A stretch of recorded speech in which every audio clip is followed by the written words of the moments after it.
Assalamualaikum warahmatullahi wabarakatuh. Kembali ke channel saya, Edi Surya Negara. Pada siang hari ini saya akan menyampaikan sebuah materi. Tentunya materi ini akan membahas tentang IS IT Strategic Planning, dan materi yang akan saya sampaikan fokus akan membahas tentang bagaimana mengelola investasi pada sistem dan teknologi informasi yang Bapak Ibu gunakan di perusahaan masing-masing. Tentu mata kuliah ini juga menjadi salah satu mata kuliah yang ada di program pasca sarjana, khususnya untuk teman-teman mahasiswa MTI. Bapak Ibu, sahabat-sahabat saya, materi ini saya bagi menjadi 3 part ya, sehingga nanti setiap materi tidak terlalu panjang videonya. Saya yakin nanti video ini secara pelan-pelan akan saya sampaikan untuk menjelaskan satu persatu, tahap per tahap, sehingga Bapak Ibu bisa memahami dengan lebih baik. Baik, saya mulai untuk presentasi pertama. Tentu ini menjadi profil saya, Bapak Ibu, teman-teman mahasiswa sudah banyak yang mengetahuinya. Nah, bagaimana mengelola investasi, sistem dan teknologi informasi yang ada di organisasi Bapak Ibu sekalian ya. Tentunya sistem dan teknologi informasi perlu dikelola dengan baik, karena kita tahu bersama bahwa nilai investasi ataupun biaya-biaya yang dikeluarkan tidak sedikit. Oleh sebab itu, untuk menyeimbangkan ya, proses investasi yang terjadi di organisasi, baik organisasi yang bersifat perusahaan ya, ataupun organisasi-organisasi yang ya akademik, pendidikan, atau di pemerintahan, tentu sistem dan teknologi atau sering kita sebut dengan IT perlu biaya. Oleh sebab itu biaya ini juga perlu kita rencanakan Bapak Ibu. Sehingga yang menarik di sini adalah bagaimana Bapak Ibu atau teman-teman mahasiswa mampu mengelola investasi teknologi dan sistem informasi yang ada di organisasi Bapak Ibu, sehingga investasi yang dilakukan benar-benar bermanfaat ya, benar-benar memberikan keuntungan bagi perusahaan atau benar-benar memberikan benefit ya bagi instansi yang Bapak Ibu pimpin. Oleh sebab itu, bagaimana mengelolanya, mari kita lihat satu persatu di dalam course kita. Nah, objektifnya pada course kali ini atau topik kali ini setidaknya ada 5. Yang pertama, mengetahui cara mengevaluasi investasi yang sudah kita lakukan. Yang kedua, course ini nanti diharapkan mampu menetapkan prioritas aplikasi apa yang akan Bapak Ibu sediakan ya untuk menjalankan organisasi atau perusahaan. Tentu pilihannya sangat banyak sekali Bapak Ibu, sehingga perlu ada strategi, perlu ada cara, sehingga ini kita bisa menyesuaikan dengan berapa besar biaya investasi atau biaya belanja aplikasi atau teknologi yang telah diberikan oleh perusahaan. Nah, yang ketiga, kita lihat bagaimana melakukan pengelolaan manfaat yang didapatkan atau manajemen manfaat. Tentu ya, manfaatnya dari investasi IT yang dilakukan. Kemudian ya diharapkan nanti course ini mampu melakukan proses manajemen manfaat, sehingga nanti ini yang saya sampaikan tadi, manfaatnya itu benar-benar bisa dirasakan oleh organisasi. Jangan sampai kita investasi IT tetapi manfaatnya tidak bisa dirasakan baik secara langsung atau tidak langsung. Itu namanya kerugian ya. Nah, yang terakhir nanti tentu yang dikatakan dengan investasi akan ada yang namanya risiko. Jadi nanti di chapter ini ya, atau di pertemuan ini, part terakhir, part 3, nanti akan kita lihat ya bagaimana menilai dan mengelola risiko investasi. Baik Bapak Ibu, kita mulai dari yang pertama. Mengevaluasi investasi. Tentu pada saat investasi dilakukan, organisasi mengeluarkan biaya untuk membeli atau untuk membuat atau katakanlah pengadaan sistem atau teknologi, tentu perlu ada evaluasi ya. Koch dan Paris ya menemukan bahwa 70% organisasi tidak memiliki pembenaran formal atau tidak memiliki dasar di dalam melakukan investasi di dalam IT. Mereka sebagian besar tidak memiliki data atau dasar mengapa organisasi ini harus membeli aplikasi A, atau mengapa organisasi B harus mendevelop aplikasi B, atau dalam konteks yang lebih besar nilai investasinya mengapa sebuah organisasi ini perlu melakukan pengadaan sistem dan teknologi IT. Jadi Cook dan Paris menemukan itu bahwa 70% nggak ada datanya. Teman-teman di organisasi itu hanya kebanyakan ikut tren, hanya kebanyakan ingin membeli ini biar kelihatan berbasis IT, membeli sistem A atau mendevelop sistem A biar kelihatan berbasis IT. Tentu development ini kan ada biaya, cost yang dikeluarkan, atau katakanlah gampangnya kita belanja IT. Nah, sementara Verbeek ya, menemukan bahwa 50% proyek IT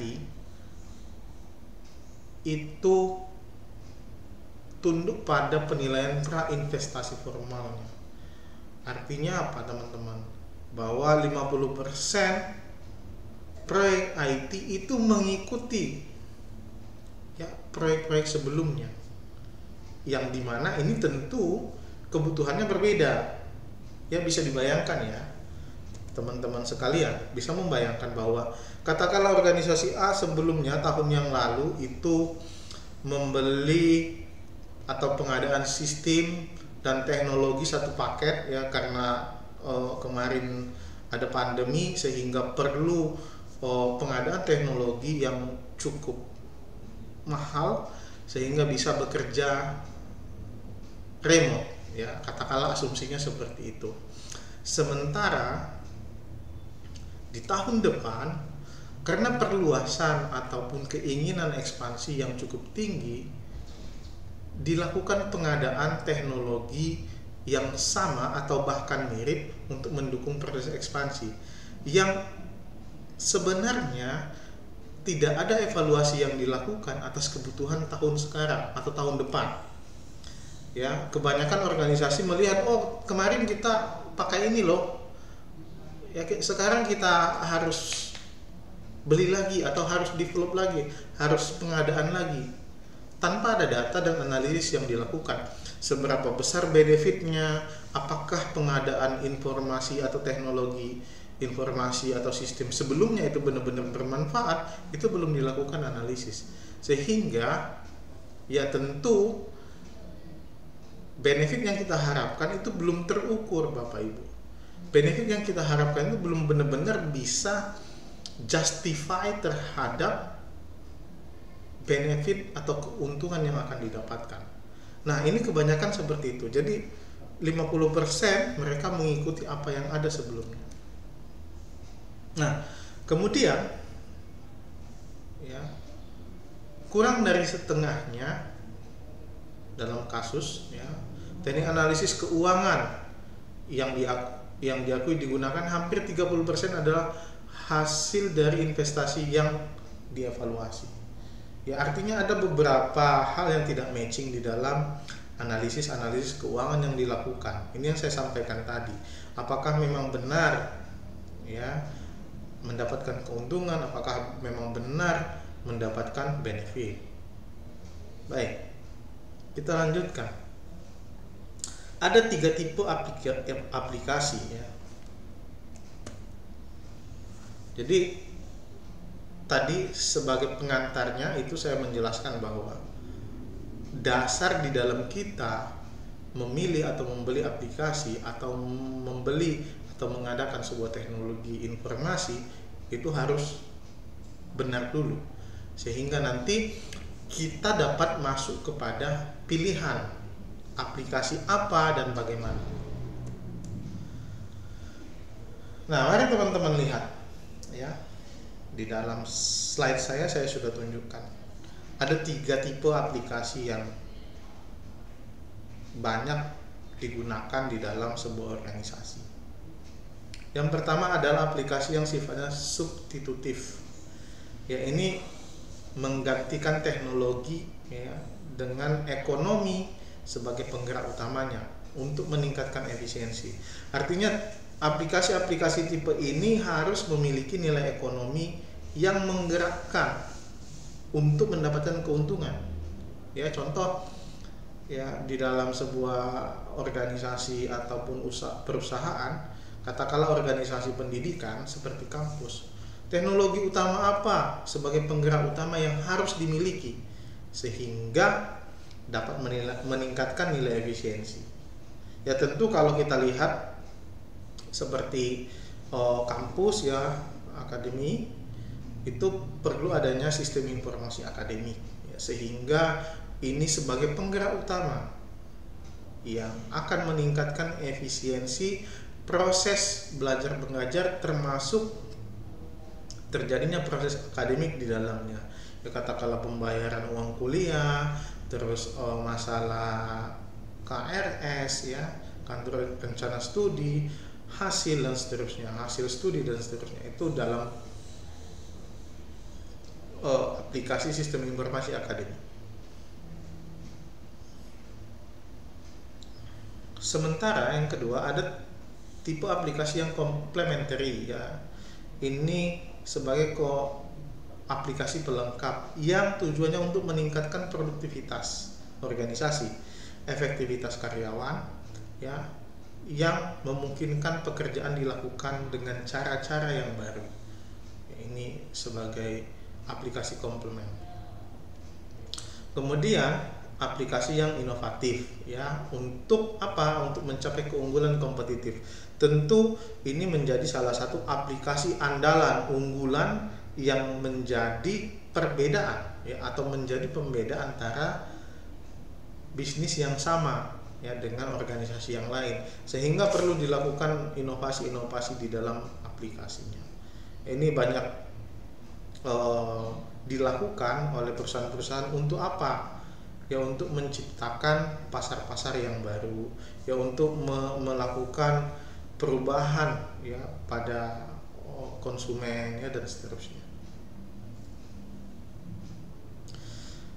Nah, kemudian selain itu saya sampaikan juga ada 5 basic teknik yang dapat dilakukan untuk mengevaluasi benefit atau keuntungan yang didapatkan. Yang pertama, traditional cost benefit analysis. Yang ini memungkinkan peningkatan efisiensi dalam proses organisasi yang dihasilkan secara otomatis. Ini yang banyak digunakan. Ya, jadi tentu traditional cost benefit analysis ini melihat ya seberapa besar mendapatkan keuntungan. Ya, seberapa besar perusahaan atau organisasi mendapatkan keuntungan.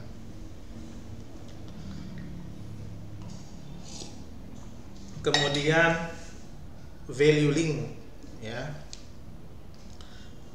Teknik ini akan memperkirakan peningkatan kinerja bisnis.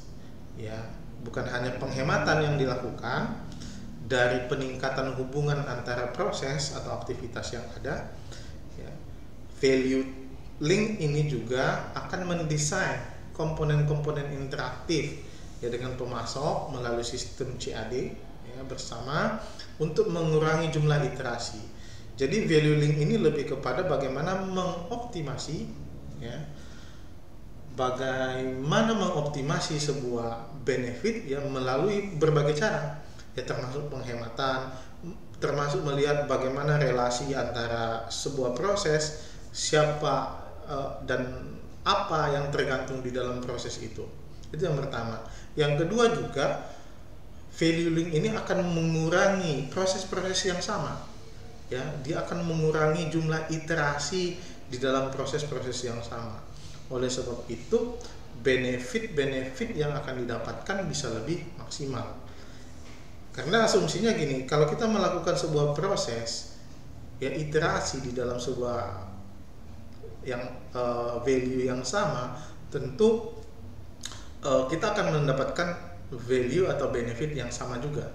Tentu ini tidak diharapkan ya, yang kita harapkan adalah bagaimana proses yang lain bisa dilakukan sehingga bisa mengakumulasi keuntungan atau benefit yang didapatkan di dalam proses-proses yang lain. Nah, kemudian yang ketiga adalah value acceleration ya.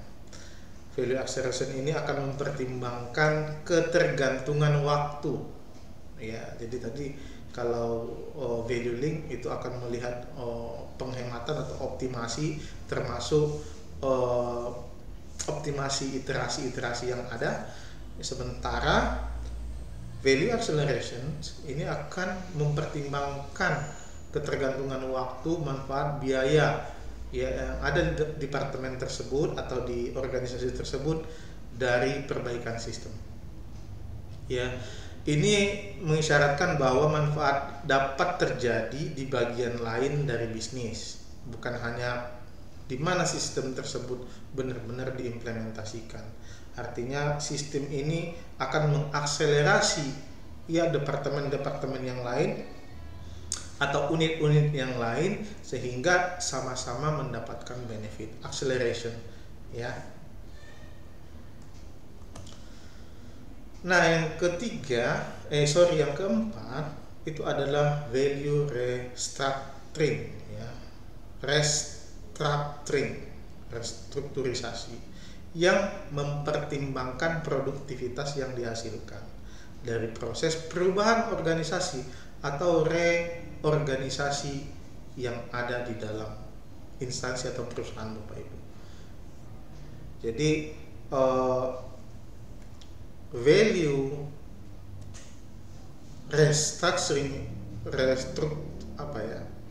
restructuring ini akan memberikan benefit yang lebih. Artinya Bapak Ibu di sini akan melakukan optimasi struktur organisasi yang dulunya umpamanya di dalam menghandle sebuah proses ini perlu banyak orang sehingga membutuhkan cost yang lebih tinggi untuk menjalankan atau mengeksekusi sebuah program.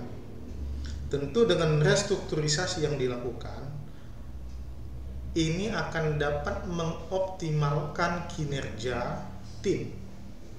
Ya, bisa saja nanti timnya akan berkurang ya, atau nanti bisa saja sebagian tugas itu dioptimalkan di departemen yang lain, sehingga ini yang saya sebut dengan restrukturisasi value ya, bahasa Indonesianya lebih enak bilangnya. Nah, kemudian yang terakhir ya adalah innovation evaluations. Ya, upaya ini untuk memperkirakan nilai bisnis baru. Ya, nilai bisnis baru atau praktek bisnis baru yang diungkit daripada implementasi sistem dan teknologi. Jadi ada inovasi yang didapatkan atau inovasi yang dilakukan untuk meng-create bisnis baru atau praktek-praktek bisnis yang baru sehingga ini tetap akan menjadi benefit bagi organisasi atau perusahaan. Ya.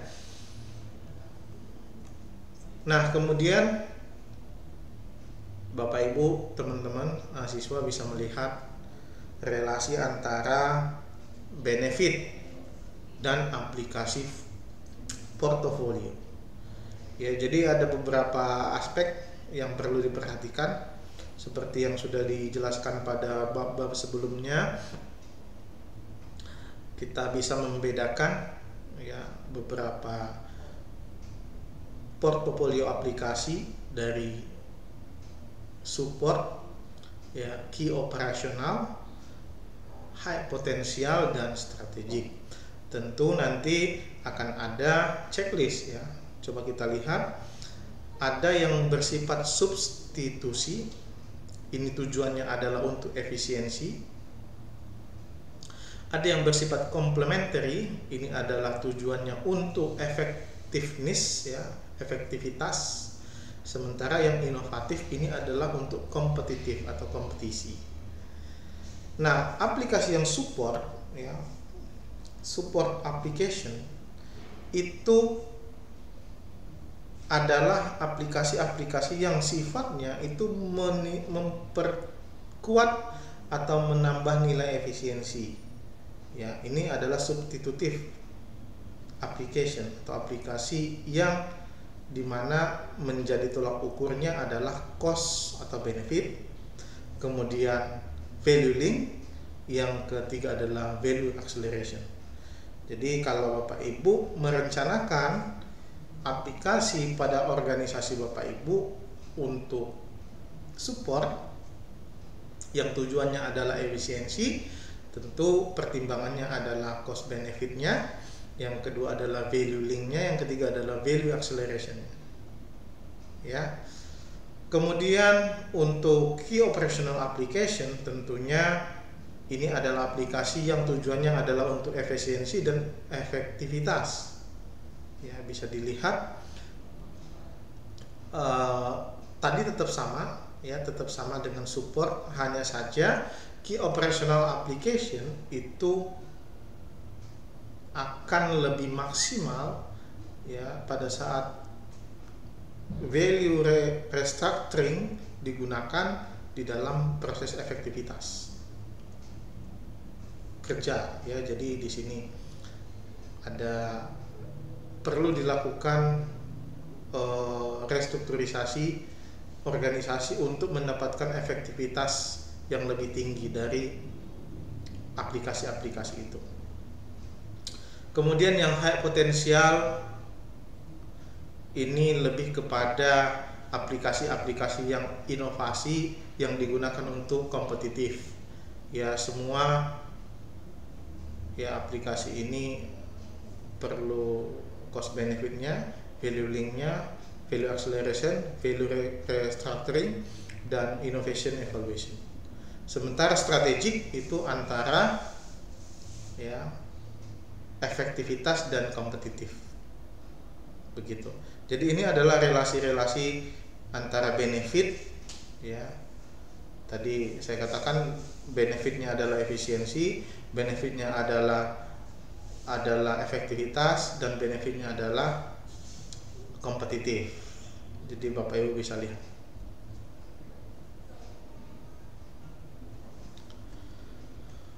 Nah, kemudian pendekatan aplikasi portofolio yang dapat digunakan. Ya, yang pertama yang menjadi kesepakatan kita adalah aplikasi portofolio ini tidak hanya dapat diukur dengan ya manfaat sistem yang digunakan dengan istilah-istilah keuangan. Ya, kita agak sulit kalau semua benefit dari aplikasi itu hanya kita ukur dengan berapa nilai keuangannya. Tentu untuk 3 benefit yang saya sampaikan tadi, efisiensi, efektivitas, dan kompetitif, itu tentu tidak bisa serta-merta relevan diukur dengan berapa besar keuangan atau berapa besar uang yang didapatkan ya. Karena beberapa aplikasi tentu bekerja ya pada prosesnya masing-masing, tidak menggunakan uang sebagai indikator keberhasilan atau benefitnya. Bisa saja tadi saya sudah jelaskan ya, ada aplikasi yang tujuannya adalah efisiensi. Ya, tujuannya adalah efisiensi, artinya yang dihitung sebagai manfaat itu adalah berapa cepat, ya berapa lama, berapa cepat waktu yang digunakan untuk mengeksekusi sebuah tugas. Dan ini nggak bisa relevan dengan berapa rupiah yang akan dihasilkan secara benefit. Ini yang pertama yang menjadi pendekatan yang bisa kita gunakan. Nah, kemudian tidak ada gunanya mengembangkan perhitungan palsu ya untuk mengukur hal-hal yang tidak dapat diukur. Teman-teman sekalian, bahwa besarnya benefit yang didapatkan tidak perlu diada-adakan gitu ya. Jadi tidak semua harus diukur dengan uang. Ya, bisa saja diukur dengan waktu, bisa saja diukur dengan kolaborasi tim, bisa saja diukur dengan happiness ya. Jadi banyak ya, bisa saja diukur dengan optimasi yang lainnya ya. Jadi tentu jangan kita mengada-adakan nilai ukur tersebut ya, sehingga nanti tetap untuk menyatakan bahwa aplikasi ini penting atau tidak secara benefit ya, ini perlu kejujuran gitu ya. Nah, yang ketiga adalah pendekatan portofolio memberikan bantuan dalam membuat penilaian. Oleh sebab itu, lakukan pendekatan portofolio untuk melihat secara benar apakah aplikasi itu bermanfaat atau tidak. Tentu ya, portofolio yang digunakan tadi adalah dari sisi application support, key operational, high potensial, dan strategic. Nah, ini portfolio approach suggestion-nya adalah kita bisa melihat quantify-nya atau jumlahnya, kita bisa menghitung kebenaran nilai keuangan aplikasi, lebih mudah pada key operational. Ya, karena tadi key operational harus ukurannya adalah benefit ya, dan support. Jadi kalau kita balik kepada slide yang tadi Bapak Ibu, sorry saya agak